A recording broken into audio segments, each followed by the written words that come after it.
السلام علیکم دوستو، ایسے ہی سچے واقعے روزانہ سننے کے لیے ہمارے چینل کو سبسکرائب کریں۔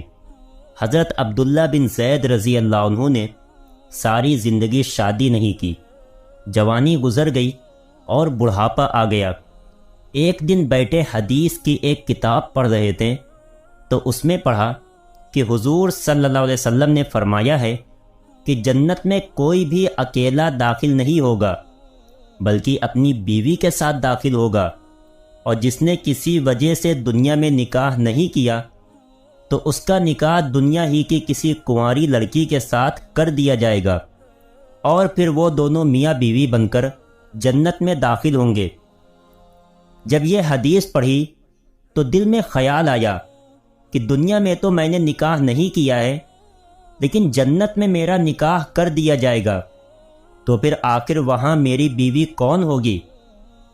حضرت عبداللہ رضی اللہ عنہ نے اسی رات اللہ سے دعا مانگی کہ اے اللہ، مجھے خواب میں میری جنت کی بیوی دکھا دیجئے۔ پہلی رات میں دعا قبول نہیں ہوئی تو دوسری رات پھر سے دعا مانگی، دوسری رات بھی دعا قبول نہیں ہوئی تو تیسری رات دعا مانگی، تیسری رات دعا قبول ہو گئی۔ خواب میں دیکھتے ہیں کہ کالے رنگ کی ایک عورت ہے جو حبشہ کی رہنے والی ہے۔ وہ کہہ رہی ہے کہ اے عبداللہ، میرا نام میمونہ ولید ہے، میں بصرہ میں رہتی ہوں اور میں ہی جنت میں تمہاری بیوی بنوں گی۔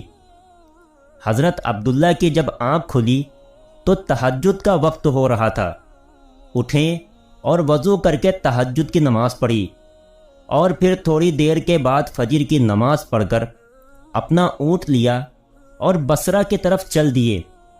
حضرت عبداللہ بن زید رضی اللہ عنہ بہت مشہور لوگوں میں سے تھے، اس لیے جب وہ بصرہ پہنچے تو لوگوں نے ان کا بڑا استقبال کیا اور پوچھا کہ حضرت، ہمارے شہر میں کیسے آنا ہوا؟ حضرت عبداللہ نے فرمایا کہ میں ایک عورت کی تلاش میں یہاں آیا ہوں، اس کا نام میمونہ ولید ہے، میں اسی سے ملنا چاہتا ہوں۔ یہ سن کر لوگوں کو بہت حیرانی ہوئی اور کہا کہ حضرت، آپ اتنی دور میمونہ ولید سے ملنے آئے ہیں؟ فرمایا ہاں، کیا میں اس سے نہیں مل سکتا؟ لوگوں نے کہا نہیں حضرت، ایسی بات نہیں ہے، بلکہ وہ تو ایک پاگل سی عورت ہے، لوگ اسے پتھر مارتے ہیں۔ حضرت عبداللہ نے پوچھا کہ پتھر کیوں مارتے ہیں؟ لوگوں نے بتایا کہ حضرت، وہ عورت عجیب عجیب حرکتیں کرتی ہے، اگر کسی کو پریشان اور روتا دیکھے تو اس کے پاس کھڑے ہو کر ہنسنے لگتی ہے، اور اگر کسی کو ہنستا دیکھے تو اس کے پاس کھڑے ہو کر رونے لگتی ہے۔ وہ کچھ پیسے لے کر محلے والوں کی بکریاں چراتی ہے، آج بھی وہ جنگل کی طرف بکریاں چرانے گئی ہوئی ہے اور شام کو عصر کی نماز کے بعد واپس آ جائے گی، آپ تب تک آرام فرمائیے۔ حضرت عبداللہ نے کہا مجھے ابھی اسی وقت اس سے ملنا ہے، آپ لوگ مجھے جنگل کا راستہ بتا دیجئے۔ لوگوں نے کہا حضرت، آپ جنگل کی طرف نہ جائیں، کیونکہ وہ بہت خطرناک جنگل ہے، وہاں شیر چیتے رہتے ہیں۔ لیکن حضرت عبداللہ نے کہا کہ تم لوگ مجھے صرف راستہ بتا دو، مجھے ابھی ہی میمونہ سے ملنا ہے۔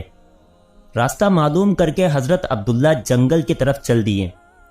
حضرت عبداللہ فرماتے ہیں کہ حقیقت میں یہ جنگل بہت خوفناک تھا، قدم قدم پر خونخوار جانور ملتے تھے۔ میں تو حیران تھا کہ اس عورت کی بکریوں کو ان جانوروں نے ابھی تک کھایا کیوں نہیں۔ اس جنگل میں اتنے بہت سے خونخوار جانور ہیں کہ اگر وہ سب مل کر ایک ساتھ اس عورت کی بکریوں پر حملہ کر دیں تو وہ بیچاری اکیلی عورت اس گھنے جنگل میں کیا کر پائے گی۔ حضرت عبداللہ فرماتے ہیں کہ جب میں اس جگہ پہنچا جہاں میمونہ ولید موجود تھی تو اس جگہ کا منظر دیکھ کر اور زیادہ حیران رہ گیا، کیونکہ میمونہ کی بکریوں کو کوئی اور چرا رہا تھا۔ میمونہ خود بکریاں نہیں چرا رہی تھی، بلکہ وہ تو اس خوفناک جنگل میں مصلی بچھا کر نمازیں پڑھ رہی تھی۔ میں یہ منظر دیکھ کر حیران رہ گیا کہ آخر ان بکریوں کو پھر کون چرا رہا ہے، کیونکہ بکریاں کبھی ایک جگہ پر نہیں رکتی، وہ کبھی ادھر بھاگتی ہیں اور کبھی ادھر بھاگتی ہیں۔ حضرت عبداللہ فرماتے ہیں کہ میں نے دیکھا کہ حضرت میمونہ تو نماز پڑھ رہی ہیں اور وہاں موجود کچھ شیر چیتے ان کی بکریوں کو چرا رہے ہیں اور ان بکریوں کو ادھر ادھر بھاگنے نہیں دیتے ہیں۔ یہ منظر دیکھ کر میں تو حیران رہ گیا کہ آخر شیر چیتے اور بکریوں میں دوستی کیسے ہو گئی۔ شیر چیتے تو بکریوں کو دیکھتے ہی چیر پھاڑ کر کھا جاتے ہیں، لیکن آج یہاں کا منظر تو بالکل الگ تھا۔ اتنی دیر میں حضرت میمونہ نے نماز سے سلام پھیرا اور میری طرف دیکھتے ہوئے کہا، اے عبداللہ، ہمارا وعدہ تو جنت میں ملنے کا تھا، تم یہاں دنیا میں مجھ سے کیسے ملنے آ گئے؟ حضرت عبداللہ فرماتے ہیں، یہ سن کر مجھے اور زیادہ تعجب ہوا کہ میمونہ کے ساتھ میری یہ پہلی ملاقات تھی، تو آخر اسے میرا نام کیسے معلوم ہو گیا؟ میں نے حضرت میمونہ سے پوچھا کہ آخر تمہیں میرا نام کیسے معلوم ہوا؟ تو انہوں نے فرمایا، اے عبداللہ، جس رب نے تمہیں رات میں میرے بارے میں بتایا تھا، اسی رب نے مجھے بھی رات میں تمہارے بارے میں بتایا ہے کہ تم جنت میں میرے شوہر بنو گے۔ پھر میں نے حضرت میمونہ سے پوچھا کہ آخر یہ تو بتاؤ کہ ان شیر چیتے اور بکریوں میں دوستی کیسے ہو گئی؟ شیر چیتے تو بکریوں کے بہت بڑے دشمن ہوتے ہیں اور انہیں دیکھتے ہی چیر پھاڑ کر کھا جاتے ہیں، لیکن یہاں کا منظر تو بالکل الگ ہے کہ یہ شیر چیتے ہی ان بکریوں کے رکھوالے بنے ہوئے ہیں۔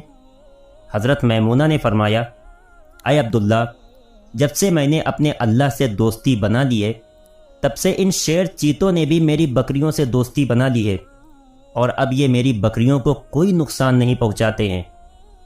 ایسے ہی سچے واقعے روزانہ سننے کے لیے ہمارے چینل کو سبسکرائب کریں۔